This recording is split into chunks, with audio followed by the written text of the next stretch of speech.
Hello students, welcome back to my channel easystudy.com, and today we are going to start a new chapter of class ninth. It's matter in our surrounding. Okay, so chapter start करने से पहले मैं कुछ important बात आपको बता दूं इस क्लास से रिलेटेड भी और चैप्टर से रिलेटेड भी। फर्स्ट के नाइन्थ में साइंस की तीनों ब्रांचेस से रिलेटेड जितने भी चैप्टर्स हैं, यानी कि फिज़िक्स, केमिस्ट्री एंड बायोलॉजी, तीनों के जो चैप्टर्स हैं नाइन्थ के अंदर, ये तीनों ब्रांचेस के चैप्टर आपको आपके इन फ्यूचर यानी कि 11th एंड 12th जो हायर क्लासेस जो आने वाली हैं, इनके लिए एक बेस प्रोवाइड करेंगे। यानी कि ये जो क्लास है आपकी नाइन्थ, ये आपकी 11th और 12th को स्ट्रॉन्ग बनाती है। इवन आपकी जितनी भी हायर क्लासेस है उसमें आप कहीं ना कहीं आपकी हेल्प करती है। और जो ये आपका चैप्टर है मैटर इन आवर सराउंडिंग, ये चैप्टर जो है ये बेसिक है केमिस्ट्री का। और यहाँ से आपकी केमिस्ट्री, ये समझ लीजिए 8th क्लास तक का आपने जो अब तक पढ़ा है, उसके बाद 9 से ये समझ लीजिए कि आपकी केमिस्ट्री का बेसिक जो है वो स्टार्ट हो गया है। और आप कोशिश कीजिए कि यहाँ से अपने बेसिक को स्ट्रॉन्ग करते हुए चलें। 8 तक जितना भी पढ़ा है उसके बाद अब जो 9th में स्टार्ट हुआ है ये बहुत ही इम्पोर्टेंट है। तो उसको जो है कोशिश करें बहुत ही स्ट्रॉन्ग बेस क्रिएट करके चलें, और जो भी प्रॉब्लम्स हो वो शेयर करें ताकि आपका बेस स्ट्रॉन्ग बने और ये वीक ना रह जाए। क्योंकि हायर क्लासेस में इससे रिलेटेड आपको काफ़ी प्रॉब्लम्स आ सकती हैं अगर आपने इसको थोड़ा सा भी इसमें ढील दिया, थोड़ी सी भी वीकनेस दिखाई तो हम इस चैप्टर को पढ़ेंगे। चैप्टर बहुत ही ईजी है, समझ में आएगा और काफ़ी रियल एग्जांपल्स मिलेंगे आपको, रियल लाइफ एग्जांपल्स भी। ठीक है, तो यहाँ पे हम चैप्टर स्टार्ट करते हैं, मैटर इन आर सराउंडिंग। तो फर्स्ट चैप्टर जो है वो है मैटर इन आर सराउंडिंग, और इसके अंदर एक वर्ड आया है मैटर। तो फर्स्ट तो हम ये देखेंगे कि व्हाट इज़ मैटर, कि ये मैटर होता क्या है। ओके, तो ये मैटर जो है ये वर्ड पहले सुना हुआ तो है, लेकिन अब साइंस में ये मैटर आ चुका है, ये नाम आया है, यानी कि इसकी पर्टिकुलर कोई डेफिनेशन होगी। तो इससे रिलेटेड सारी चीज़ें जो हैं वो चैप्टर में मिलेंगी हमको, और कैसे ये हमको आगे इन फ्यूचर हेल्प करेगा आपकी केमिस्ट्री में और दूसरी सब्जेक्ट्स को समझने में, वो भी हम देखेंगे। ओके, तो first what is matter, first question यही आता है। चैप्टर का नाम भी मैटर है, तो भाई ये मैटर होता क्या है, ये है क्या मैटर। ओके, तो हम मैटर का एक डेफिनेशन मैं आपको बता देता हूँ। मैटर का डेफिनेशन ऐसा है कि आपको हमेशा याद रहेगा और कभी नहीं भूलोगे। ओके, तो मैटर सबसे ईजीएस्ट डेफिनेशन है मैटर का ये, और इसमें कोई कॉम्प्लेक्सिटी नहीं है कि समझ में नहीं आ रहा क्या है, ये किसी की लैंग्वेज है, कुछ नहीं है। बहुत इजी रहेगा आपको। मैं कहता हूँ आप शायद एक बार भी रीड करोगे तो आपको समझ में आ जाएगा। फिर आप उसमें एक्सेप्शन ढूंढने की कोशिश करोगे, आप इतने एक्सपर्ट हो जाओगे उसमें एंड टू एंड। तो matter, anything that occupies space and has mass is known as matter. यानी कि एनीथिंग का मतलब यहाँ पे एनीथिंग है। एनीथिंग इन योर सराउंडिंग, आपके आसपास जो भी चीज़ें हैं, जितनी भी चीज़ें हैं जो कुछ ना कुछ स्पेस ऑक्यूपाई करती हैं और उनका कुछ ना कुछ मास है। मास का मतलब उसमें कुछ ना कुछ वेट है। मैं मास और वेट में डिफरेंस क्या होता है आगे आपको बता दूंगा। अभी मास मतलब आप वेट समझ सकते हो। ओके, एक ही बात है। तो कोई भी चीज़ जो कुछ ना कुछ जगह घेरती हो और उसका कुछ ना कुछ वज़न हो उसमें, यानी कि मास हो, वेट हो, वो मैटर में आता है। अब अगर आप चारों तरफ अपने देखोगे, मैंने बोला एनीथिंग, तो आप अपने चारों ओर देखो सराउंडिंग, बहुत सारी चीज़ें हैं जिनका अपना कुछ मास भी होता है, और उन्होंने हमारे घर में, ऑफिस में, स्कूल्स में जगह घेरी हुई हैं, यानी कि स्पेस ऑक्यूपाई किया हुआ है। तो क्या सभी मैटर में आता है? तो ये डेफिनेशन जो है इन सब मटेरियल जो आपके आसपास हैं इन सब के लिए हैं, ये सब मैटर हैं। सारी चीज़ें जो आपके चारों तरफ होती है ये सब मैटर है। Okay, anything in your surrounding that occupy space, आपके चारों तरफ जो भी चीज़ें हैं या जो भी चीज़ें हैं जो आपके चारों तरफ अभी नहीं भी हैं, वो सारी चीज़ें जो कुछ ना कुछ स्पेस ऑक्यूपाई करती हैं, यानी कि कुछ ना कुछ जगह घेरती हैं, और वहाँ और उसका कुछ ना कुछ मास होता है, यानी कि उसमें कुछ वेट होता है। चाहे वो बहुत कम हो या बहुत ज़्यादा, उससे कोई फ़र्क नहीं पड़ता, लेकिन कुछ वेट होना चाहिए। अगर होता है तो इट मीन्स वो मैटर है, उसको हम मैटर कहेंगे। तो आप देखोगे आपके चारों तरफ किस किस टाइप के मटेरियल हैं। कुछ एग्जांपल्स मैं आपको दे देता हूँ, बाकी एग्जांपल आपके समझ में आ ही गए होंगे। चारों तरफ जो भी आपके है वो सब मैटर है, आपको ये याद रखना है। ओके, तो फर्स्ट स्क्रीन पर एक वॉल दिख रही है हमको, ये वॉल, हाँ जी बिल्कुल, ये एक मैटर है। This wall is a matter, ये एक मैटर का एग्जाम्पल है, ये भी मैटर है। इवन वो फुटबॉल जो ग्राउंड में आपको मिलता है, आप खेलते हो, या जो बैट और बॉल्स मिलते हैं आपको, या जो भी आपके इक्विपमेंट्स है जो खेलने के लिए मिलते हैं, वो सारे मैटर के अंदर आते हैं। ये भी एक एग्जांपल है मैटर का। मैं हर टाइप का एग्जांपल बताऊंगा, बहुत बड़ा भी बहुत छोटे भी। और जितने भी चीज़ें हैं, यानी कि जब भी हमने बात किया कि सारी चीज़ें जो हैं हमारे चारों तरफ, ये सारी चीज़ें मैटर में आती है, क्योंकि कुछ ना कुछ स्पेस ऑक्यूपाई करती है, कुछ ना कुछ मास होता है हमारे इनका। तो यहाँ ये पेन, ये ब्यूटीफुल कार, ओशियन, और उसमें जो फ्लोट कर रहा है शिप, ये इतना बड़ा शिप और इतना बड़ा ओशियन, गैस, और यहाँ तक कि ये जो लॉन्चर्स होते हैं, सैटेलाइट लॉन्चर्स, ये सारे मैटर्स होते हैं। इनमें से कुछ बहुत बड़े हैं जिनका वेट बहुत ज़्यादा है, ये बहुत ज़्यादा स्पेस ऑक्यूपाई करते हैं। अगर हम वेट की बात करें तो यहाँ पे शिप और अब लॉन्चर देख रहे हैं, इनका वेट बहुत ज़्यादा है। और ओशियन की बात करें, ये बहुत ज़्यादा स्पेस ऑक्यूपाई कर रहा है। तो ये सारी चीज़ें, इनमें कुछ ना कुछ वेट है और ये स्पेस ऑक्यूपाई करते हैं, इसीलिए ये मैटर हैं। ओके, चाहे वो छोटा हो या बड़ा हो, उसका वेट बहुत कम हो या बहुत ज़्यादा हो, उससे कोई फ़र्क नहीं पड़ता। हमें डेफिनेशन देखना है और डेफिनेशन के अकॉर्डिंग ये सारी चीज़ें मैटर है। इवन ये गैस जो है, यहाँ पे हम बता रहे हैं गैस के बारे में, कि गैस जो होता है वो भी स्पेस ऑक्यूपाई करता है, स्पेस ऑक्यूपाई करता है। इसीलिए बलून जो होता है उसका शेप चेंज हो जाता है जब उसमें गैस फिल करते हैं। जो हमारे टायर्स होते हैं हमारी बाइक्स और कार्स के, उनके टायर्स जो होते हैं वो जो है एक्सपैंड होने लगते हैं, वो उनका शेप चेंज हो जाता है जैसे हम उसमें गैस फिल करते हैं। तो वो इसीलिए होता है क्योंकि गैस भी जो होता है वो शेप, सॉरी, कुछ वॉल्यूम यानी कि स्पेस जो है वो ऑक्यूपाई करता है। ओके, तो ये सारी चीज़ें जो हैं हमारी मैटर के अंदर आती हैं। इवन वो गैलेक्सी, वो सोलर सिस्टम, वो प्लैनेट्स और पूरा यूनिवर्स, जिसके अंदर एक एक चीज़, यानी कि जो भी हम बोलते हैं जो पार्टिकल्स जो स्पेस के अंदर होते हैं, वो सारी चीज़ें जो होती हैं वो मैटर में काउंट होती हैं। यानी कि एक छोटी सी बॉल, जो फुटबॉल हमने देखा था, ये फुटबॉल और एक प्लैनेट, ये दोनों क्या हैं? ये दोनों मैटर हैं। दोनों मैटर हैं, यानी कि अगर दोनों मैटर है मतलब दोनों में सिमिलैरिटी है। अब आप कहोगे ऐसे कैसे हो सकता है? एक तो प्लैनेट है जो कितना बड़ा होता है, उसका मास कितना ज़्यादा होता है, वो स्पेस भी इतना ज़्यादा ऑक्यूपाई करता है। दूसरी तरफ वो फुटबॉल है जिसका वेट इतना कम होता है कि हम उसे किक कर सकते हैं, उसे कहीं भी थ्रो कर सकते हैं, उठा के कहीं पे भी रख सकते हैं। हाँ, और बहुत ही कम स्पेस ऑक्यूपाई करता है। तो दोनों में क्या सिमिलैरिटी हो सकती है? अब ये सिमिलैरिटी कैसे निकलेगी इनमें, ये तो आगे हमको मिल जाएगा, डिसिमिलैरिटीज़ भी पता पड़ जाएंगी। लेकिन ये सारी चीज़ें जो हैं मैटर में काउंट होती हैं। अब आपने देख लिया कि इसके कितने सारे एग्जाम्पल हैं, सारे जो भी आपके सारे चारों तरफ है वो सारी चीज़ें एग्जाम्पल हैं। कभी कुछ कुछ माइंड में आ रहा होगा आप कौन सी चीज़ रह गई है जो आपके मैटर के अंदर नहीं आती है। तो कुछ चीज़ें हैं जो मैटर के अंदर नहीं आती हैं, जैसे आपके थॉट्स जो होते हैं, आपकी फीलिंग्स जो होती हैं, ये जो होते हैं मैटर के अंदर नहीं आते, इनको हम मैटर के अंदर काउंट नहीं करते। ये किसी भी टाइप से ना स्पेस ऑक्यूपाई करते हैं, ना ही इनमें कोई वेट होता है। ओके, तो सारी चीज़ें जो हमारे चारों ओर हैं, जिसमें कुछ ना कुछ मास है और कुछ स्पेस ऑक्यूपाई करते हैं, मतलब उनका कुछ ना कुछ वॉल्यूम होता है, तो हम उनको कहते हैं मैटर। ओके, अब मैटर आपने देखा कि आपके चारों तरफ मैटर है, तो ये तो सब अलग अलग है, मतलब डिफरेंट टाइप्स के हैं। तो क्या इनकी भी कैटेगरी होती है? बिल्कुल, आपने जो देखे हैं, अपने चारों तरफ जो देखा है, आपने देखा होगा मैटर एक सेम टाइप का तो है नहीं, सब अलग अलग टाइप के हैं। तो इनको भी क्लासिफाइड किया गया है, मैटर जो हैं इनको क्लासिफाइड किया गया है। अब इनको क्लासिफाइड जो है किस बेस पे किया गया है? Okay, so classification of matter on the basis of physical properties. Matter को हम केमिकल प्रॉपर्टीज़ पे भी क्लासिफाइड करते हैं, जिसमें मेटल, नॉन मेटल, मेटलॉइड्स आते हैं। यहाँ पे जो है हम सब्सटेंस को, यानी कि मैटर को जो है फिजिकल प्रॉपर्टीज़ के बेस पे क्लासिफाइड कर रहे हैं। तो क्लासिफिकेशन जब हमने किया मैटर का फिजिकल प्रॉपर्टीज़ पे, तो हमने 3 ग्रुप बनाए उसके, solid, liquid and gas. Higher classes में यानी कि 9th के अंदर 2 ग्रुप और हैं जो हम लास्ट में इनके बारे में बात करेंगे।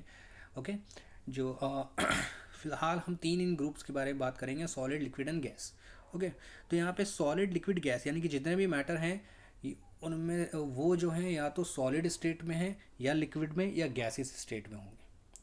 अब ये सॉलिड लिक्विड गैस जो है, ये तीन जो डिफरेंट कैटेगरीज बनाई हैं, ये फिजिकल प्रॉपर्टीज़ के बेस पे बनाई हैं, और आगे हम देखेंगे कि फिजिकल प्रॉपर्टीज़ के बेस पर मैटर जो होता है तीन पार्ट में कैसे डिवाइड होता है। एग्जाम्पल मैं आपको दे देता हूँ। सॉलिड का एग्जाम्पल है स्टोन्स या कोई वुडन टेबल। लिक्विड के एग्जांपल हैं आपके वाटर, अल्कोहल। गैस के एग्जांपल है hydrogen gas, oxygen gas, nitrogen gas. अब ये तीनों डिफरेंट हैं एक दूसरे से। इनमें काफ़ी कुछ चीज़ें कुछ सिमिलर हैं और बहुत सारी डिसिमिलैरिटीज़ भी हैं जो हम दोनों के बारे में इनमें बात करेंगे। ओके, तो इन मैटर को जो इतनी वाइड वैरायटी में है, उसको हमने 3 कैटेगरीज में डिवाइड कर दिया है, सॉलिड, लिक्विड इन गैस। अब हम इस मैटर की कैरेक्टरिस्टिक्स और प्रॉपर्टीज़ के बारे में पढ़ेंगे। यानी कि ये जो मैटर है जो इन 3 डिफरेंट टाइप्स में मिल रहा है और इतने सारे एग्जांपल्स हैं इसके, तो इनमें और क्या इसके बारे में और जो अंदर की मतलब जो होती है ना डिटेलिंग, हम उनको देखेंगे कि क्या इसकी कैरेक्टरिस्टिक्स है, क्या इसकी प्रॉपर्टीज़ है, और कैसे एक मैटर दूसरे मैटर से डिफरेंट होता है। ओके, कैसे सॉलिड, लिक्विड, गैस जो है तीनों मैटर हैं लेकिन तीनों एक दूसरे से डिफरेंट भी हैं। तो ये तीनों एक दूसरे से डिफरेंट कैसे हैं ये हम देखेंगे। सॉलिड, लिक्विड, गैस जो है इनकी फिजिकल प्रॉपर्टी और फिजिकल स्टेट के बेस पे हमने इनको 3 उसमें डिवाइड किया है। सॉलिड, लिक्विड, गैस जो होती हैं ये 3 फिजिकल स्टेट होती है। यानी कि जो सब्सटेंस होता है वो इन 3 स्टेट में से एक स्टेट में हो सकता है। या तो आपका सब्सटेंस सॉलिड हो सकता है, या सब्सटेंस लिक्विड फॉर्म में हो सकता है, या गैसियस फॉर्म में हो सकता है। इसका एक एग्जांपल अगर मैं आपको समझाऊं रियल लाइफ एग्जांपल से, तो आप वाटर जो है वो ले सकते हैं। वाटर लिक्विड फॉर्म में होता है लेकिन वाटर सॉलिड में भी कन्वर्ट हो सकता है। अगर हम उसको उसका टेम्परेचर कम कर दें तो वह आइस में कन्वर्ट हो जाता है। तो आइस क्या होता है, वो सॉलिड होता है। और आपने देखा हुआ है आइस इतना सॉलिड हो सकता है कि उसके ऊपर आप चल सकते हो। और जो आर्कटिक, अंटार्कटिका जो प्लेसेस हैं यहाँ पे तो रोवर्स भी इजीली चलते हैं उनके ऊपर। कार्स जो हैं वो चल जाती हैं, स्पेशल टायर्स होते हैं बस उनके। और गैसेस फॉर्म में अगर हम वाटर को बहुत ज़्यादा बॉईल करें तो आप देखते हैं उससे भाप निकलने लगती है, स्टीम निकलने लगती है। ये होते हैं उसके वेपर। तो वेपर ये जो होता है गैसेस की एक फॉर्म होती है, यानी कि वो गैस में भी कन्वर्ट हो जाता है। तो सब्सटेंस जो होता है सॉलिड, लिक्विड, गैस तीनों फॉर्म में, यानी कि तीनों में से किसी एक फॉर्म में हो सकता है। इन 3 में से एक फॉर्म में होता है। ओके, अब हमने टाइप्स भी देख लिए कि सॉलिड, लिक्विड और गैस 3 टाइप के होते हैं। नेक्स्ट हमको इनकी प्रॉपर्टीज़ और कैरेक्टरिस्टिक्स देखनी है, इनके बारे में और पढ़ना है कि ये मैटर होता क्या है। सो कैरेक्टरिस्टिक्स ऑफ मैटर में फर्स्ट कैरेक्टरिस्टिक्स है it is made up of tiny particles. Matter जितने भी एग्जांपल्स जो अब तक अभी आपने देखे हैं उसमें बता रहे हैं कि सारे मैटर जो होते हैं वो टाइनी पार्टिकल से मिलकर बने होते हैं। मतलब ये जो आपने जितने भी एग्जांपल्स देखे हैं ये ऐसे एग्जांपल्स हैं, ये किसी सिंगल पार्टिकल के नहीं बने, ये बहुत सारे छोटे छोटे पार्टिकल से मिलकर बने होते हैं। ओके, एक एग्जांपल, ये वॉल वाला एग्जांपल जो हमने प्रीवियस देखा था, वॉल का फोटो आप इमेजेस देख रहे हो आप अच्छे से कि ये जो वॉल है पूरी ये किससे बनी हुई है, ब्रिक्स से बनी हुई है। नहीं, छोटे छोटे इसमें दिखे हुए हैं आपको सेक्शन दिखे हुए हैं। तो ये जो छोटे छोटे ब्रिक्स दिख रहे हैं, ये एक जो है एक ब्रिक तो पूरे वॉल तो नहीं बना सकता। तो ऐसे बहुत सारे ब्रिक्स को लिया गया है, उनको अरेंज किया गया है और अरेंज करके एक स्ट्रक्चर बनाया गया है, तब जाके एक वॉल बनती है। हमको कहीं बनी बनाई वॉल नहीं मिलती है, हमको वॉल ऐसे ही बनानी पड़ती है। हम पहले ब्रिक्स बनाते हैं, उन ब्रिक्स को अरेंज करते हैं, एक के ऊपर एक रखा जाता है और उन पे सीमेंट या दूसरी चीज़ें पेस्ट लगाकर और एक बड़ी सी वॉल बनाई जाती है, तब जाके एक बड़ा स्ट्रक्चर बनता है। मतलब एक बड़े स्ट्रक्चर को बनाने के लिए हमें छोटे छोटे पार्टिकल्स का यूज़ करना पड़ता है। सेम चीज़ आपने देखा होगा, सीमेंट और जो सैंड पार्टिकल्स होते हैं वो भी बहुत छोटे छोटे होते हैं, लेकिन उनको यूज़ करके भी हम क्या करते हैं, वॉल और बिल्डिंग्स बनाते हैं। यानी कि इतनी ऊंची ऊंची बिल्डिंग्स जो बनाई जाती हैं वो छोटे छोटे पार्टिकल्स को यूज़ करके बनाई जाती हैं। इट मीन्स वो पूरी बिल्डिंग और उसकी वॉल्स जो हैं वो ब्रिक्स से बनी हुई हैं, और उस ब्रिक्स का साइज़ अगर बिल्डिंग के कंपैरिजन में आप देखोगे तो बहुत छोटा होता है। ओके, तो जितने भी मैटर होते हैं वो बहुत छोटे छोटे पार्टिकल से मिलकर बने होते हैं, जैसे ये वॉल बनी हुई है छोटे छोटे ब्रिक्स से मिलकर बनी हुई है। ओके, यहाँ पे एक एग्जांपल दिया हुआ है जिसमें बताया हुआ है कि कैसे, ये एग्जांपल एक सॉलिड का दिया हुआ है जिसमें एक सॉलिड का एक छोटा सा पार्ट बताया हुआ है कि छोटे से पार्ट में बहुत छोटे छोटे पार्टिकल हैं और ये सारे पार्टिकल कंबाइन होके ये सॉलिड मैटर को बनाते हैं। ओके, इसका एक एग्जांपल मैं आपको समझाऊं तो आप ऐसे समझें कि मान लो आपके पास एक यही ब्रिक्स या स्टोन है। ओके, एक बड़ा सा स्टोन है। अब वो स्टोन जो है काफ़ी हैवी होता है, काफ़ी सॉलिड होता है, इजीली टूटता नहीं है। तो इस ये चेक करने के लिए कि ये स्टोन जो है ये एक सिंगल पार्टिकल नहीं है, ये पार्टिकल से मिलकर बना है। तो उस पर एक एक्सपेरिमेंट आप ये करो कि हैमर लो और हैमर से उसके ऊपर बहुत ज़ोर से उसके ऊपर क्या कर दो, उसको ठोक दो अच्छे से, मतलब उस पर बीट कर दो, एक अटैक कर दो अच्छा से, जो भी गुस्सा है उसके ऊपर निकाल दो। जब आप देखोगे कि ऐसा 2-3 बार करने पर वो टूट जाता है। तो अब अगर स्टोन टूट गया है और वो 2-3 पार्टिकल्स में डिवाइड हो जाएगा फोर्स देने पर, ज़्यादा हैमराइज करने पर, तो इसका मतलब ये है कि ये स्टोन एक सिंगल पार्टिकल नहीं था, एक सिंगल मैटर नहीं था, ये इन पार्टिकल से मिलकर बना था और ज़्यादा फोर्स देने पर इसके पार्टिकल अलग हो गए। और अब आप वो टूटे हुए पत्थरों में से कोई एक पत्थर यानी कि एक स्टोन उठाइए और उस स्टोन पे फिर से हैमर मारिए। आप फिर से उस पर हैमर मारोगे तो वो पत्थर और टूट जाएगा। यानी कि जब तक आप पार्टिकल्स को छोटा करते जाओगे वो छोटा होते जाएंगे और बिल्कुल पाउडर जैसे हो जाएंगे। यानी कि ये पूरा स्टोन जो था वो इतने छोटे छोटे पार्टिकल से मिलकर बना था, ये एक सिंगल पार्टिकल नहीं था। तो यही चीज़ हम बता रहे हैं कि समझाना चाह रहा हूँ मैं कि जितने भी मैटर आपके चारों तरफ हैं ये जो हैं ये बहुत छोटे छोटे पार्टिकल से मिलकर बने हुए होते हैं। ये पार्टिकल आपस में कंबाइन हो जाते हैं और एक बड़ा सा स्ट्रक्चर बना लेते हैं। ओके, तो फर्स्ट कैरेक्टरिस्टिक्स ये है कि matter made up of tiny particles. ये पार्टिकल्स बहुत छोटे होते हैं। इनका ये पार्टिकल जो है, जो सबसे छोटा पार्टिकल होता है जिनसे ये सारा मैटर मिलकर बना होता है, ये पार्टिकल बहुत छोटा होता है। ये नेकेड आई से विजिबल नहीं होता, आप इसको नहीं देख सकते। इवन बहुत सारे माइक्रोस्कोप्स भी हैं जो उनको यूज़ करने पर भी आपको दिखाई नहीं देता। स्पेशल एक्सपेरिमेंटल टूल्स होते हैं जिनके थ्रू इनको ऑब्जर्व किया जाता है। ओके, तो ये पार्टिकल बहुत छोटा होता है, ये आपको दिखाई नहीं देगा ये। ओके, तो इन छोटे छोटे पार्टिकल से जो इनविजिबल टाइप के हैं ये पार्टिकल कंबाइन होके एक बड़ा पार्टिकल बनाते हैं, फिर वो कंबाइन होके पूरा एक स्ट्रक्चर बनाते हैं। अब जैसे वॉल का एग्जाम्पल लिया था हमने कि वॉल जो है वो ब्रिक्स का बना हुआ है, इतना बड़ा वॉल जो है वो छोटे छोटे ब्रिक्स का बना हुआ है। अब ये ब्रिक्स जो हैं ये भी सॉइल के पार्टिकल के बने हुए हैं। तो पहले सॉइल के पार्टिकल से ब्रिक्स बनाए गए, फिर ब्रिक्स से वॉल बनाई गई, फिर वॉल से बिल्डिंग्स बनाई गई, फ्लोर्स बनाए गए और फ्लोर से पूरा बिल्डिंग कंप्लीट हुआ हमारा। तो यानी कि अगर देखा जाए तो पूरा बिल्डिंग जो है वो सॉइल के छोटे छोटे पार्टिकल से बना हुआ है। ओके, तो यहाँ पे फर्स्ट कैरेक्टरिस्टिक्स हमारी होती है कि हर एक मैटर जो होता है वो पार्टिकल से मिलकर बना होता है। ओके, तो सॉलिड लिक्विड गैस तीनों चीज़ें जो हैं वो पार्टिकल्स की ही बनी होती हैं। स्मॉलेस्ट पार्टिकल जो होता है जो हमारे लिए ऑलमोस्ट इनविजिबल है, जिसे हम नेकेड आइज से नहीं देख सकते, वो पार्टिकल से बने होते हैं सॉलिड लिक्विड गैस तीनों टाइप के मैटर। सेकेंड इम्पॉर्टेंट जो कैरेक्टरिस्टिक्स है वो है इंटर पार्टिकल्स डिस्टेंस। यानी कि जितने भी मैटर हैं इनमें जो पार्टिकल्स होते हैं इन पार्टिकल्स में कुछ ना कुछ डिस्टेंस होती है। यानी कि दो पार्टिकल्स जो आपस में कनेक्ट है ना, इनकी बिटवीन डिस्टेंस होती है। इस डिस्टेंस को बोलते हैं इंटर पार्टिकल्स डिस्टेंस। अब ये डिस्टेंस जो होती है सॉलिड जो मैटर होते हैं ना, उनमें जो पार्टिकल्स हैं उनके पार्टिकल्स में डिस्टेंस बहुत कम होती है। जैसे ये एक एग्जांपल दिया हुआ है सॉलिड का, इसमें एक जो सर्कल दिखाई दे रहे हैं आपको, डॉट्स दिखाई दे रही हैं ब्लैक कलर की, ये पार्टिकल्स हैं छोटे छोटे जिनसे ये सॉलिड बन रहा है। अब ये पार्टिकल्स के बिटवीन देखो डिस्टेंस बहुत कम है। ओके, अब लिक्विड में क्या होता है, इन्हीं पार्टिकल्स के बिटवीन जो है डिस्टेंस थोड़ी सी ज़्यादा होती है, सॉलिड से ज़्यादा डिस्टेंस होती है इनमें। लिक्विड के पार्टिकल्स के बिटवीन जो डिस्टेंस होती है वो ज़्यादा होती है, सॉलिड में कम होती है। सॉलिड में तो आप हम नेग्लिजिबल कहते हैं कि नेग्लिजिबल डिस्टेंस होती है पार्टिकल्स के बिटवीन, इसलिए सॉलिड इतना हार्ड होता है और सॉलिड को ईजीली उसको कंप्रेस नहीं किया जा सकता, दबाया तोड़ा नहीं जा सकता। सेकंड बता रहा था मैं लिक्विड की, कि लिक्विड के पार्टिकल्स में डिस्टेंस होती है, इसीलिए जो लिक्विड होता है, जैसे वाटर देखा होगा आपने, वाटर में कोई हार्डनेस नहीं होती। ओके, तो उसके पार्टिकल में डिस्टेंस होती है। और गैसेस के पार्टिकल्स में डिस्टेंस बहुत ज़्यादा होती है। बिल्कुल वही, गैसेस के पार्टिकल में डिस्टेंस क्या होती है, बहुत ज़्यादा होती है। सबसे ज़्यादा जो डिस्टेंस होती है गैस के पार्टिकल्स के बिटवीन होती है। ओके, इसका एक एग्जांपल आप देख सकते हो, जैसे आप 3 एग्जांपल ले लो सॉलिड लिक्विड गैस के। जैसे सॉलिड का मैंने ले लिया एक टेबल। अब ये टेबल जो है वो सॉलिड है।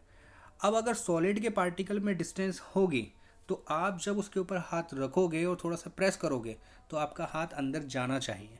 लेकिन पार्टिकल में डिस्टेंस नहीं होती, इसीलिए हार्डनेस ज़्यादा होती है और आपका हाथ उस टेबल के पार्टिकल्स के अंदर यानी कि टेबल के अंदर नहीं जा सकता। वहीं आप वाटर के साथ ये एक्सपेरिमेंट करो, इजीली हमारा वाटर उसके अंदर डिफ्यूज़ हो जाता है यानी कि अंदर चला जाता है। क्यों? क्योंकि उसके पार्टिकल में डिस्टेंस होती है और दूसरा पार्टिकल दूसरे मैटर उसमें स्पेस ऑक्यूपाई कर सकते हैं। एयर का एग्जांपल लो तो हम अभी इस वक्त जहाँ बैठे हैं चारों तरफ एयर है और जब हम मूव करते हैं तो एयर के अंदर ही मूव करते रहते हैं। तो एयर के पार्टिकल में डिस्टेंस सबसे कम होती है और हमें उसका फोर्स भी फील नहीं होता, इतना कम होता है। सॉलिड के पार्टिकल्स में डिस्टेंस सबसे कम होगी, लिक्विड के पार्टिकल्स में डिस्टेंस सॉलिड के कंपैरिजन में ज़्यादा होगी और गैसेस के पार्टिकल्स में डिस्टेंस सबसे कम होगी। ओके, इंटर पार्टिकल डिस्टेंस जिसे हम कहेंगे। Next, inter particles force of attraction. अब जो पार्टिकल्स होते हैं सॉलिड लिक्विड गैस यानी कि मैटर के अंदर, ये जो हैं एक दूसरे से कैसे बंधे रहते हैं और कैसे एक शेप बना लेते हैं। कैसे बना लेते हैं एक शेप? तो ये शेप जो है पॉसिबल हो पाई है inter particle force of attraction की वजह से, यानी कि पार्टिकल्स के बिटवीन जो फोर्स ऑफ अट्रैक्शन होता है उस वजह से। यही एक रीज़न है जिसकी वजह से सॉलिड और लिक्विड की आपको शेप मिल जाती है, आप उसकी शेप को देख सकते हो। और गैस जो होता है वो किसी भी जो है जैसे बलून का एक शेप प्रोवाइड कर सकता है, गैस भी करता है। ओके, अब सॉलिड का एग्जांपल लेते हैं हम। सॉलिड के अंदर जो पार्टिकल्स होते हैं उनके पार्टिकल्स के बिटवीन फोर्स ऑफ अट्रैक्शन सबसे ज़्यादा होता है, इसीलिए उनके बिटवीन डिस्टेंस भी कम होती है। लिक्विड में पार्टिकल्स में डिस्टेंस ज़्यादा होती है, इसलिए force of attraction force of attraction कम होता है, इसलिए डिस्टेंस थोड़ी ज़्यादा होती है।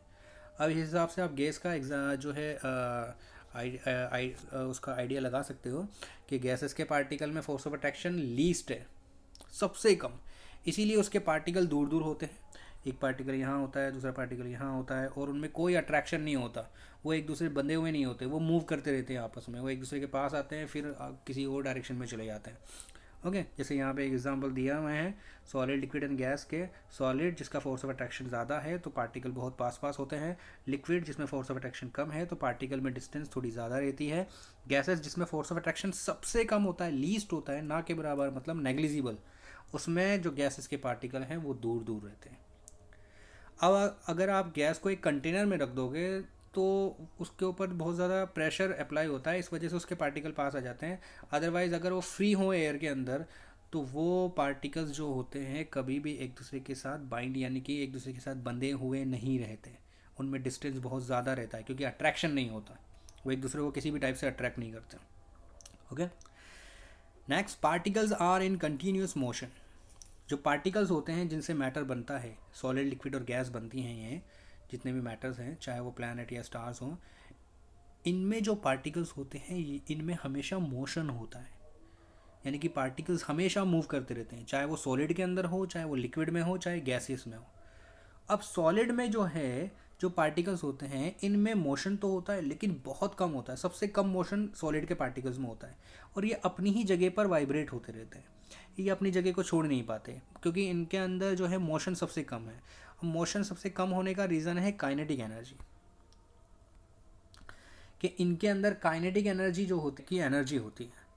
अब पार्टिकल्स के अंदर इन पार्टिकल्स में जो एनर्जी होती है वो होती है काइनेटिक एनर्जी, और काइनेटिक एनर्जी की वजह से ही जो है पार्टिकल जो है वो मूव करता है। तो सॉलिड के पार्टिकल्स में काइनेटिक एनर्जी सबसे कम होती है और सबसे कम होने की वजह से ही इसका मूवमेंट भी सबसे कम होता है, मतलब इसके पार्टिकल अपनी ही जगह पे वाइब्रेट करते रहते हैं।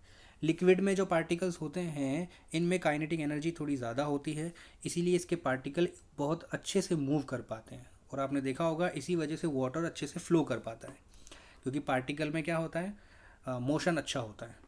ठीक है, तो यहाँ पे लिक्विड्स के जो पार्टिकल हैं इनमें मोशन होता है और ये इजीली मूव कर सकते हैं। सबसे ज़्यादा मोशन जो होता है वो होता है गैसियस पार्टिकल में।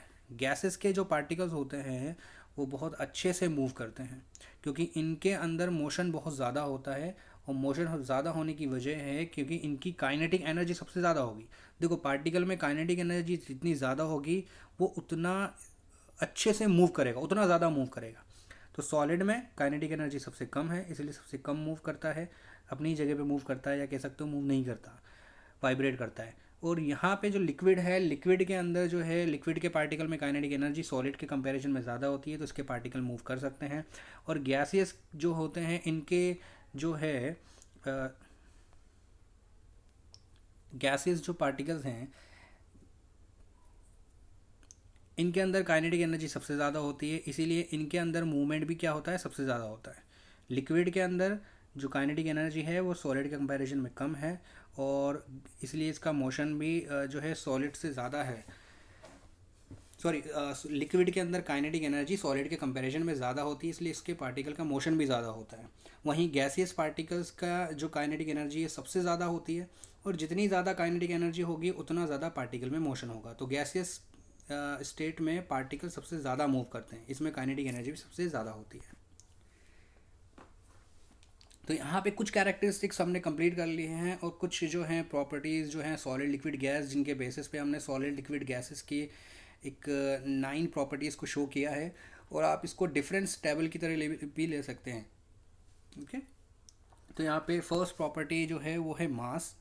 Solid liquid and gas, solid liquid और गैस जो मास होता है वो डेफिनेट होता है सॉलिड लिक्विड एंड गैस तीनों में, मतलब चेंज नहीं होता, फिक्स्ड रहता है। ओके, सॉलिड का जो मास है, जैसे अगर मैं आपको कहूँ आपके मोबाइल का जो मास है, वो मास क्या चेंज हो जाता है पॉकेट में रखने से, यहाँ से कहीं और ले जाने से, कहीं और रखने से, उसका मास तो चेंज नहीं होता, उसका वेट तो वही रहता है ना, उसका वज़न जो होता है वो चेंज नहीं होता। लिक्विड की बात करें तो लिक्विड का अगर जो है सब्सटेंस इंक्रीज़ या डिक्रीज़ नहीं होगा, तो उसका वेट और मास भी इंक्रीज़ और डिक्रीज़ नहीं होगा, मास उसका इंक्रीज़ और डिक्रीज़ नहीं होगा। अब लिक्विड जो है, लिक्विड और गैस, इन दोनों के मासेस भी जो होते हैं डेफिनेट होते हैं, जब तक कि इनके अंदर और पार्टिकल ऐड ना किए जाएँ, मतलब और गैस या और वाटर ऐड ना किए जाए या कम नहीं किए जाए। अगर इंक्रीज़ और डिक्रीज़ नहीं किया गया है तो लिक्विड और गैस जो होते हैं इनके मास भी डेफिनेट होते हैं। तो मास जो होता है वो तीनों का डेफिनेट होता है, वो चेंज नहीं होता। नेक्स्ट है शेप। अब शेप के ऊपर आप तीनों में डिफरेंस बता सकते हो कि सॉलिड का शेप तो चेंज नहीं होता, जैसे मेरे घर के अंदर कोई टेबल है तो कल भी उसी शेप की रहेगी, परसों भी उसी शेप की रहेगी, उसके बाद भी उसी शेप की रहेगी, उसका शेप चेंज नहीं होता। ओके, वहीं लिक्विड जो होता है उसका शेप चेंज हो जाता है, इसलिए उसको इनडेफिनेट कहते हैं। अब लिक्विड का शेप कैसे चेंज हो जाता है, जैसे अगर आप उसको अभी वो ग्लास के अंदर है तो वो ग्लास की शेप ले लेगा। अब अगर उसको आप किसी जग के अंदर या किसी छोटे ग्लास में या किसी डिफरेंट शेप वाले ग्लास में रख दोगे तो वो उसका शेप ले लेगा। और अगर आप उस पर आप उसको फ्लोर पर जो है गिरा दोगे तो वो फ्लोर का शेप ले लेगा, तो उसका शेप चेंज हो जाता है। सेम चीज़ गैस के साथ है, गैस का शेप भी जो होता है वो फिक्स्ड नहीं होता है, वो चेंज हो जाता है। जैसे अगर वो कंटेनर के अंदर है तो कंटेनर की शेप ऑक्यूपाई कर लेगा, और रूम के अंदर जाएगा तो रूम का शेप ऑक्यूपाई कर लेगा, रूम का पूरा स्पेस ऑक्यूपाई कर लेगा। और अगर वो जो एटमॉस्फेयर में है तो फिर उसका शेप चेंज होता ही रहेगा। मतलब लिक्विड और गैस जो होता है वो अपने कंटेनर का शेप ले लेते हैं, जिस भी कंटेनर में वो होते हैं उसका शेप ले लेते हैं। ओके, नेक्स्ट है वॉल्यूम। सॉलिड का वॉल्यूम डेफिनेट होता है, मतलब सॉलिड यानी कि जैसे एग्जांपल दिया था मैंने आपको मोबाइल का, मोबाइल को अगर मैं यहाँ से उठा के कहीं और रख दूंगा तो वो सेम वॉल्यूम ऑक्यूपाई करेगा। ऐसा नहीं है कि यहाँ से उठा के वहाँ रख दिया है तो वहाँ पे ज़्यादा स्पेस ऑक्यूपाई कर रहा है, यहाँ कम स्पेस ऑक्यूपाई कर रहा था। वहीं लिक्विड की बात करें तो लिक्विड भी सेम है। लिक्विड को हम चाहे तो जो है किसी ग्लास के अंदर, कप में, मग में, फ्लोर पर कहीं भी रखो, वो सेम स्पेस ऑक्यूपाई करता है। ओके, वो सेम स्पेस ऑक्यूपाई करता है, वो शेप चेंज हो जाती है लेकिन स्पेस यानी कि वॉल्यूम जो होता है वो उसका सेम रहता है, वो चेंज नहीं होता। ओके, वहीं गैस की बात करें तो गैस एक ऐसा मैटर स्टेट है, एक ऐसा मैटर है जिसका वॉल्यूम चेंज हो जाता है। यानी कि अगर जो है, जैसे एक एग्जांपल दूं मैं आपको परफ्यूम का। परफ्यूम जो आपने देखा होगा कि परफ्यूम के अंदर जो होती है गैस होती है जिसमें बहुत ही अच्छा जो है ऑडोर होता है जिसका, और वो अभी जो है कंटेनर की शेप में। अब जैसे ही आप उसको प्रेस करते हो और उसके अंदर से जैसे ही वो परफ्यूम निकलता है वो धीरे धीरे पूरे रूम के अंदर फैलने लगता है, और रूम के किसी दूसरे कोने में अगर आपका कोई फ्रेंड या फैमिली मेम्बर बैठा हुआ है तो उसको भी वो स्मेल वो ऑडोर आने लगती है। उसको पता लग जाता है कि यार ये शायद तुमने जो है परफ्यूम यूज़ किया है। कोई भी बता सकता है, आपकी क्लास में अगर आप गलती से जो है, गलती से क्यों, जानबूझकर करते होंगे, तो अगर परफ्यूम यूज़ करते हैं तो आपके फ्रेंड्स को पता लग जाता है। तो क्योंकि गैस जो है वो फैलती है, उसका जो है नेचर ऐसा ही है, वो जितना ज़्यादा उसको स्पेस मिलेगा वो उतना ज़्यादा फैलने लगेगी। तो इसका वॉल्यूम फिक्स नहीं होता, ये कम स्पेस ऑक्यूपाई कर सकती है, ज़्यादा भी स्पेस ऑक्यूपाई करती है। ओके। तो गैस का वॉल्यूम जो है वो इनडेफिनेट होता है, यानी कि ये इसका वॉल्यूम चेंज हो जाता है। नेक्स्ट है कंप्रेसिबिलिटी। कंप्रेस करना मतलब, अब कंप्रेसिबिलिटी में आपको समझाऊं कि हमने बात करी थी इंटर पार्टिकल डिस्टेंस के बारे में, मतलब पार्टिकल के बिटवीन जो डिस्टेंस होती है उसके बारे में। अब पार्टिकल के बिटवीन अगर डिस्टेंस होती है तो हम दोनों साइड से उसको कंप्रेस यानी कि उसको फोर्स करके उनको धक्का दे सकते हैं ताकि वो दोनों एक दूसरे के पास पास आ जाए, अगर उसमें डिस्टेंस है तो। अगर पार्टिकल्स के बिटवीन डिस्टेंस ही नहीं है तो आप उसको कंप्रेस नहीं कर सकते, वो अपनी जगह से और ज़्यादा नहीं हिल सकते। जैसे कोई टेबल के सामने वॉल है और दोनों के बिटवीन थोड़ा सा गैप है, तो आप टेबल को धक्का दे सकते हो। धक्का दे सकते हैं क्यों? क्योंकि अभी बीच में गैप है, और जब तक दे सकते हैं जब तक कि वो गैप ख़त्म नहीं हो जाता। तो हमारे धक्का देने से टेबल आगे जाने लगेगी और आपकी वॉल से टकरा जाएगी। तो जब तक वॉल और टेबल के बिटवीन गैप है तब तक आप उसको कंप्रेस यानी कि उसको धक्का या फोर्स दिया जा सकता है, और वो उतना ही मूव करेगी, उतना ही कंप्रेस होगी। ओके। अब मान लो वो टेबल जो है बिल्कुल जो है आपकी वॉल से टच है, बिल्कुल कांटेक्ट में है उससे, उसमें बिल्कुल भी स्पेस नहीं है। अब अगर आप अपनी वॉल को और अपनी टेबल को किसी को भी धक्का देते हो एक दूसरे की साइड, तो क्या वो थोड़ा सा भी मूव करेंगे? वो बिल्कुल भी मूव नहीं करेंगे, क्योंकि उन दोनों के बिटवीन बिल्कुल भी स्पेस नहीं है। तो सॉलिड के पार्टिकल में तो स्पेस होता ही नहीं है, तो हम उन्हें कंप्रेस नहीं कर सकते। लिक्विड के पार्टिकल में थोड़ा सा क्या होता है, स्पेस होता है, हमने पढ़ा था कि लिक्विड के पार्टिकल में स्पेस होता है, तो हम उसको कंप्रेस कर सकते हैं। वहीं गैसेस के पार्टिकल्स जो हैं उनमें जो बहुत ज़्यादा स्पेस होता है, तो वो हाईली कंप्रेसिबल होते हैं। ओके। नेक्स्ट आता है रिजिडिटी। रिजिडिटी जो होता है वो भी आपके जो है एक तो डेंसिटी पर जो है डिपेंड करता है। तो रिजिडिटी को मैं समझाता हूँ। जैसे हार्डनेस होती है, रिजिड जो होती है, रिजिडिटी एक प्रॉपर्टी होती है किसी भी सब्सटेंस की, कि वो कितना के कैसे वो अपने जो है अपनी शेप को मेंटेन करके रख सकता है। जैसे आपके पास अभी जो मोबाइल है, अगर आप उसको दोनों साइड से ज़ोर से दबाओगे तो क्या आपका मोबाइल स्क्वीज़ हो जाता है? क्या उसका स्क्रीन छोटी हो जाती है? ऐसा कुछ भी नहीं होता है। क्यों? क्योंकि आपका मोबाइल सॉलिड है और इसमें बहुत ज़्यादा रिजिडिटी होती है। मतलब सॉलिड अपनी शेप को मेंटेन करके रखते हैं। ओके। तो ये जो मेंटेनेंस वो रखते हैं, ये जो मेंटेन करने के लिए फोर्स जो यूज़ करते हैं, जो एनर्जी यूज़ करते हैं, जो प्रॉपर्टी जो उसकी होती है जिसकी वजह से उनकी शेप बनी रहती है, इसको बोलते हैं रिजिडिटी। अब लिक्विड जो है, लिक्विड की रिजिडिटी बहुत कम होती है, यानी कि आप उसको फोर्स अगर दोगे तो उसका शेप चेंज कर सकते हो, वो अपने आप अपनी शेप को चेंज होने से रोक नहीं पाता। सेम चीज़ गैसेस के साथ है। गैसेस बिल्कुल भी रिजिड नहीं होती, मतलब गैसेस बिल्कुल भी हार्ड नहीं होती, और वो अपनी शेप को चेंज होने से नहीं रोक सकती किसी भी टाइप से। नेक्स्ट है फ्लूइडिटी।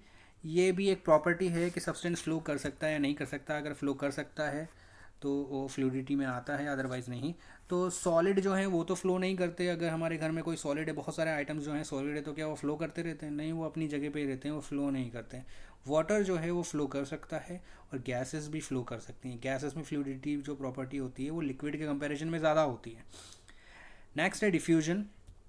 डिफ्यूजन क्या होता है? डिफ्यूजन होता है इंटरमिक्सिंग ऑफ पार्टिकल। इसकी दो डेफिनेशंस होती हैं। एक डेफिनेशन आपको सेल चैप्टर में भी मिलेगा, एक डेफिनेशन मैं आपको बता रहा हूँ, वो है इंटरमिक्सिंग ऑफ पार्टिकल। यानी कि दो डिफरेंट मैटर का आपस में मिक्स हो जाना, या दो डिफरेंट पार्ट जो हैं, जैसे एक सॉलिड है एक लिक्विड है, या दोनों लिक्विड हैं। अब जैसे सॉलिड के अंदर किसी भी चीज़ को मिक्स नहीं किया जा सकता। एग्जाम्पल, वही वुडन टेबल। टेबल है, टेबल के ऊपर अगर आप किसी मोबाइल फ़ोन को यानी कि सॉलिड सब्सटेंस को ही रख देते हो, मोबाइल को रख दिया, तो क्या मोबाइल टेबल के अंदर चला जाता है? नहीं, उसके ऊपर ही रहता है। वो इंटरमिक्स नहीं होता, उसके पार्टिकल एक दूसरे के ऊपर ही रहेंगे। उसी सॉलिड के ऊपर यानी कि उसी टेबल के ऊपर अगर थोड़ा सा आप पानी गिरा देते हो तो वो पानी भी उसी के ऊपर रहेगा। वो पानी जो है टेबल के अंदर नहीं जाएगा। मतलब लिक्विड के पार्टिकल सॉलिड के पार्टिकल में स्पेस ऑक्यूपाई नहीं कर सकते। ठीक है। और जो गैस होती है यानी कि एयर जो है टेबल के ऊपर नीचे घूम रही है, वो भी उसके अंदर ऐसा स्पेस ऑक्यूपाई नहीं कर सकती। ये रीज़न, इसके पीछे रीज़न ये है क्योंकि सॉलिड के पार्टिकल में डिस्टेंस ही नहीं होता। अगर स्पेस ही नहीं है सॉलिड पार्टिकल्स के बिटवीन, तो वो दूसरे पार्टिकल को कैसे स्पेस दे सकता है? इसलिए जो आपका सॉलिड होता है इसमें डिफ्यूजन बहुत ही स्लो या आप कह सकते हो नहीं होता है। कुछ एक एग्जांपल हैं लेकिन उन एग्जांपल के पीछे रीज़न बहुत अलग है। नेक्स्ट, लिक्विड में डिफ्यूजन होता है। हाँ, लिक्विड जो है डिफ्यूजन प्रॉपर्टी शो करता है। लिक्विड के अंदर यानी कि अगर वाटर है, वाटर के अंदर अगर आप सॉलिड रख दोगे तो सॉलिड वाटर के अंदर चला जाता है, वो स्पेस ऑक्यूपाई कर देता है।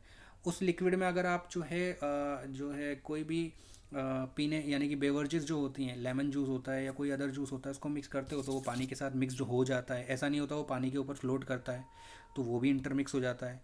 उसके अलावा लिक्विड में गैसेस भी डिज़ोल्व हो जाती हैं, ऑक्सीजन गैस डिज़ोल्व हो जाती है, दूसरी गैसेस भी डिज़ोल्व हो जाती हैं। इसका मतलब लिक्विड में हर टाइप का मटेरियल जो है स्पेस ऑक्यूपाई कर सकता है। इसके पीछे रीज़न क्या है? क्योंकि लिक्विड के पार्टिकल्स के बिटवीन जो है वो स्पेस होता है, तो स्पेस होगा तो वहाँ पे कोई भी चीज़ अपनी स्पेस ऑक्यूपाई कर सकती है। देखो ये इजी सा एग्जांपल आप ले सकते हो।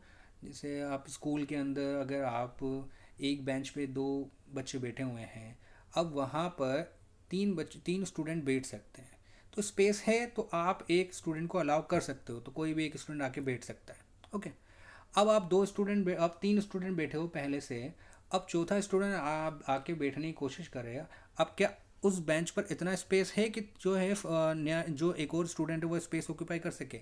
अगर है तो फिर तो बेटर है, मगर जो है वो तीन ऑलरेडी बैठे हुए हैं, वहाँ पे स्पेस नहीं है, तो अब कोई स्टूडेंट वहाँ पे स्पेस ऑक्यूपाई नहीं कर सकता।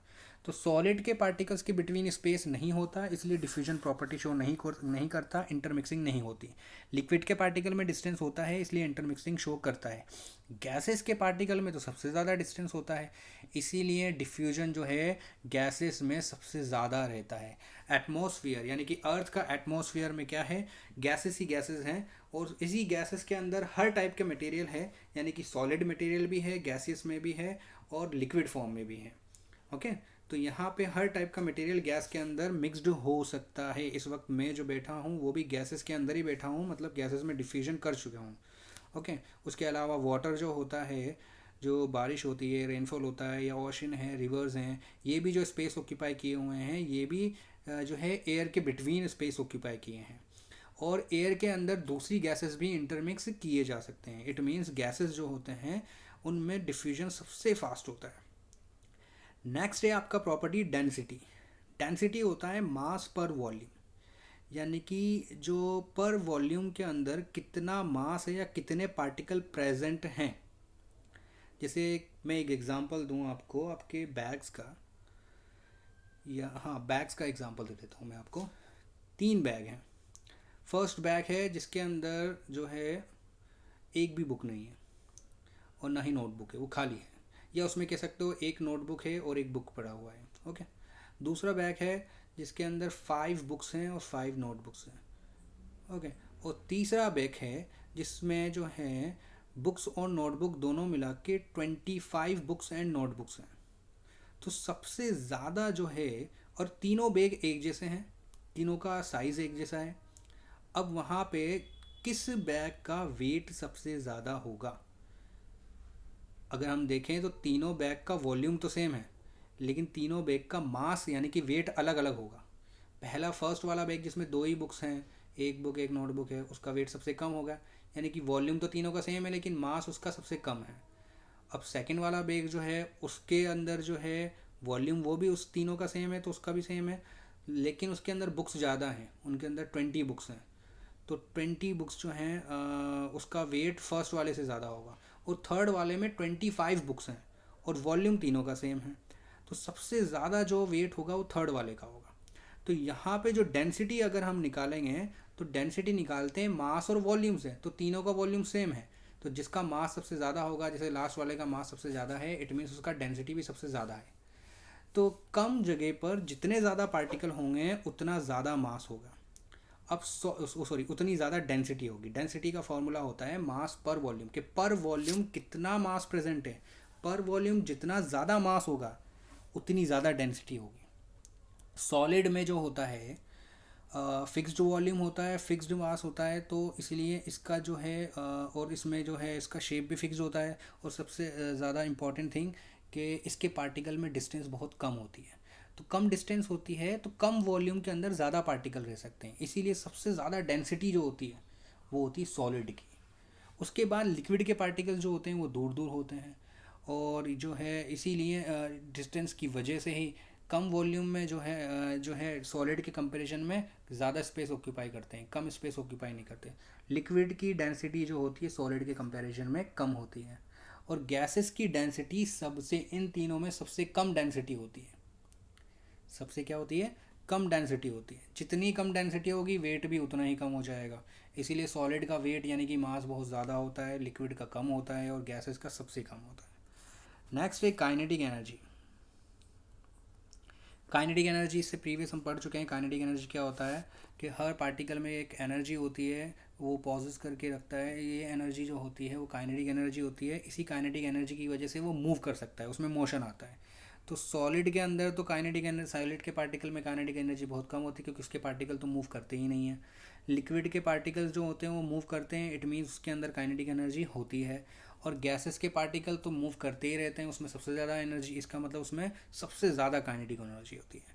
ओके, तो यहाँ पे सॉलिड लिक्विड गैस तीनों में डिफरेंस भी क्रिएट हो गए हैं, और तीनों की प्रॉपर्टीज़ भी शो हो गई हैं। तीनों के ऊपर 9 पॉइंट्स आप इजीली लिख सकते हो, और भी पॉइंट जिससे पहले से हमने पढ़े हैं उनको भी ऐड कर सकते हैं हम।